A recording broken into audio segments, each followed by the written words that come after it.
Bari Weiss and the Free Press are being bought by Larry Ellison's son. That might not seem like a big deal until you learn that A, Larry Ellison is the second richest person alive. B, Larry Ellison's son runs Skydance, which just bought Paramount, which owns Viacom and CBS, and probably your kids' toys. I'm not sure, but it seems plausible. And finally, Larry Ellison is the largest private funder of the IDF, Israel's genocidal army. So I'm sure CBS is going to be awesome soon. And it's not a problem at all that the richest sociopaths in the world can buy half our media landscape with about the same amount of thought that you or I put into buying a bicycle. Anyway, I thought I'd show some content from the Free Press so you can see what CBS will soon look like. Here's Free Press columnist and vapid talking head Coleman Hughes. Today, I'd like to share a few thoughts about what's happening in Gaza. This is a difficult topic, and there's no way to say anything meaningful about it without offending people. Sure there is. It's a genocide. There, I did it. Amazing. I'm a hero.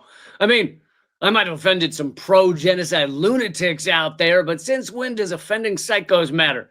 If you're hanging out with Hannibal Lecter, then saying eating humans is not a great life goal might offend him. But does that mean it shouldn't be said? You're off to a rough start here, Coleman, but let's keep going. I believe that in the war between Israel and Hamas, the Israelis are the good guys and Hamas are the bad guys. That may seem like a cartoonish way to describe the situation, or it might seem like an obscene opinion given the images of emaciated children that you've probably seen over the past few weeks, but it's still the truth. No, don't sell yourself short, Coleman. It's not cartoonish. It's what adults would call childish. It's a childish description of the situation and also aggressively wrong. So you're a dumb child. I'm feeling generous, honestly. No group exterminating 2 million innocent people are the good guys ever. And I noticed you have to make sure to define it as Hamas versus Israel, but that's not the truth, is it? This is Israel versus every man, woman, and child in Gaza. This is the Israeli military versus all Palestinians. But you don't say that because that didn't perform well in front of the focus groups, did it? The branding experts told you to always say Israel versus Hamas. They probably also say Hamas, just so, you know, it scares the white people a little bit more. In my view, the deepest tragedy in the war right now is that both sides have committed war crimes. And in both cases, those war crimes are falling on Palestinian civilians. Well, actually, it's not a war, it's a genocide. And you can't really say the victims of a genocide are currently committing crimes. That's not how it works. It's like saying someone being kidnapped shouldn't have kicked their kidnapper in the balls so much. That was just rude. But whatever. Let's give you the benefit of the doubt and say, okay, both sides have committed war crimes. But if one side is 1,000 times more powerful with 1,000 times more weaponry and has killed 1,000 times more people, then you can't say, well, both sides are war criminals. That'd be like a guy driving a tank down Main Street, using it to blow up a man who was smoking in a non-smoking area. And then the tank operator goes, okay, we were both committing crimes. So it's kind of even, you know. What are you mad at me for? We're both criminals. He was smoking. What I mean is that Israel's goals as a country are far more benign and ethical than Hamas's goals. Are you out of your mind? Jesus, you're taking gaslighting to a galactic Thanos level. Holy shit. Israel's the most moral country in the world. I'm getting paid to spout hot garbage out my face hole. I have to floss a lot. Israel's goal is to live in peace with its neighbors.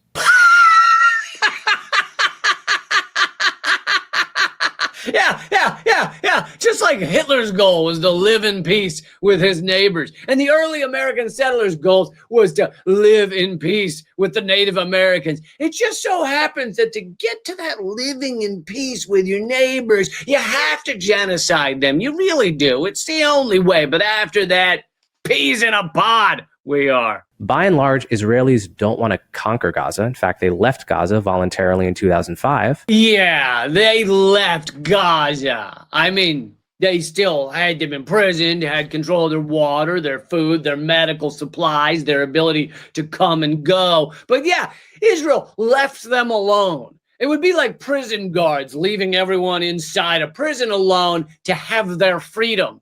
Can they get out? Oh, no. Can they get food? No, but they're free. And they don't want to wipe Gaza off the map. If they wanted that, they could have done it any time in the last several decades. With their advantage and firepower, they could do it now in a matter of weeks.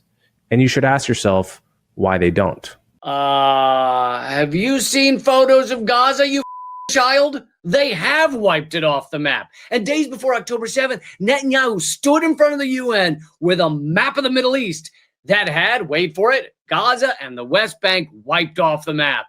And the if they wanted to, they could have done it argument is one of the dumbest, childish, anti-intellectual arguments ever. If Israel wanted to commit genocide, they could. They are. If Israel wanted to cut off food to Gaza, they could. They have. If Israel wanted to kill all the journalists, they could. They are. If Israel wanted to kill or remove all the innocent people, they could. They're trying. Could you give them a minute? They're working on it. Let's come back to that idiot, they could genocide if they wanted to argument in a few minutes. It's possible to agree with the goals of an army, but condemn its methods. In fact, it's not just possible, it's actually most people's default view of most wars, including just wars. Many people take that attitude towards dropping atomic bombs on Japan, for instance. Or when you learn about the Union Army burning down 40% of Atlanta, including civilian homes during the Civil War, most of us respond by thinking, wow, that was terrible, and some of it must have been unnecessary, but the North was still the good guy in that war. Why were they the good guys? Not because they were the underdogs, in fact, they weren't. Not because they suffered more war crimes, in fact, the South almost certainly suffered more war crimes, but because their goals were more benign. The South was fighting to preserve slavery, and the North was fighting to end it, if not at the beginning of the war, then certainly by the end. In other words, the goals that each side is fighting for matter a great deal. Yeah, Israel's goals are benign. They just want to starve everyone and control the whole, dominate everyone. Destroy anyone who's not a white Jewish Israeli. Create greater Israel, which steals all of Palestine, Lebanon, and Jordan, and large parts of Syria, Saudi Arabia, Iraq, and Egypt, and ethnically cleanses any of the people who are living there. That's a benign goal, you guys. Why aren't you supporting the benign goals of Israel, guys? Anti-Semites. When we hold Israel alone responsible for the civilian death toll in Gaza, a death toll that results directly from Hamas's barbaric style of warfare, we are implicitly holding Israel responsible for Hamas's war crimes against the Palestinians. Holy shit. You're blaming starving children for starving themselves? What's it like in that tiny little brain of yours? Does it hurt? It sounds like it would hurt. Do you feel cold? Do you smell burnt toast? Now, it's incredibly easy to lose sight of this, given the mainstream media bias on the topic. What I'm saying is that the pipeline that's feeding you information about the humanitarian disaster in Gaza is fundamentally broken, biased, untrustworthy, and weaponized against Israel. The information weaponized against Israel? What the planet are you on? The mainstream media is aggressively and unhingedly, new word, clearly biased in favor of Israel. There are a lot of ways I could prove this, such as the number of pro-Israel articles versus the number of pro-Palestinian articles going back decades, but let's talk about the 10 journalists who have covered the war on Gaza for two of the world's leading news networks, CNN and BBC, have revealed the inner workings of those outlets' newsrooms from October 7th onward, alleging pro-Israel bias in coverage, systematic double standards, and frequent violations of journalistic principles. One who worked for CNN said there was a period of time when CNN journalists couldn't call airstrikes in Gaza airstrikes unless we had confirmation from the Israelis. They had to ask Israel if they were striking Gaza, even if they had journalists on the ground in Gaza saying, missile just blew up a school. Hey, Israel, did you just blow up a school? What? No, of course not. Yeah, I just called them. They said, yeah, they didn't. It's one of those schools that just blows up sometimes. I think that's like a specialty school or something. There was another infamous moment when CNN's Nick Robertson was embedded with the Israeli army, and he went into a bombed-out hospital and showed something on the wall with Arabic writing. And he believed the IDF claim that this is a guarding list. Every terrorist has his own shift, meaning a shift to guard the Israeli hostages. But it wasn't a guard list. It was a calendar. Believe it or not, Palestinians have calendars. I thought they only had sticks to tell time. I thought they just carved notches into the walls and then growled like gremlins. And shocker, no proof ever emerged of captives being held at Al-Rantisi Hospital. So you blew up a hospital, killed a bunch of innocent people, went in afterwards with cameras, and found a terrorist calendar. On a good day's work, you guys. Finally, I want to discuss the charge of genocide, because this is one of the most serious charges made against Israel. It's also, in my view, one of the most absurd. Genocide is the physical destruction, not the metaphorical destruction, not the destruction of property, but the physical destruction of a people in whole or in part. Yeah, exactly. Is 300 or 400,000 people not enough for you to see this fits that definition? Even if we take only those killed by bullets and bombs, the number is over 64,000 murdered by Israel. Does that not sound like trying to erase a people in whole or in part? What is your argument here? Israel can do just about anything it wants. If the IDF chose to destroy Gazans as a people, they could kill almost everyone in Gaza in a matter of weeks. So ask yourself, why haven't they? And if your answer is international pressure, meaning they really would like to commit a genocide, except they don't want to become a pariah state like North Korea, well, then you've already conceded that they're not, in fact, committing a genocide. What you're accusing them of in that case is harboring secret wishes that they're not acting on.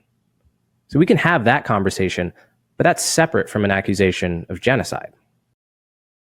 Wow. You are so goddamn dumb, it's hurting my brain. Do you notice coworkers around you popping a lot of aspirin or fentanyl? If Israel is not killing as many people as they could kill, if they used all of their bombs at once, then they aren't committing genocide? No, that's what? The Nazis killed a lot of Jews at the concentration camps. They also let a lot live in horrible conditions for months or even years. Since they didn't kill every single person in the camps, does that mean they weren't committing genocide? Of course not. It's still genocide. Okay, so let it be known, Coleman Hughes and Bari Weiss and the Free Press are Holocaust deniers. Good to know. I'd like to circle back now to my initial point. You're sick fucks. I've done the math. I've crunched the data. You're sick fucks.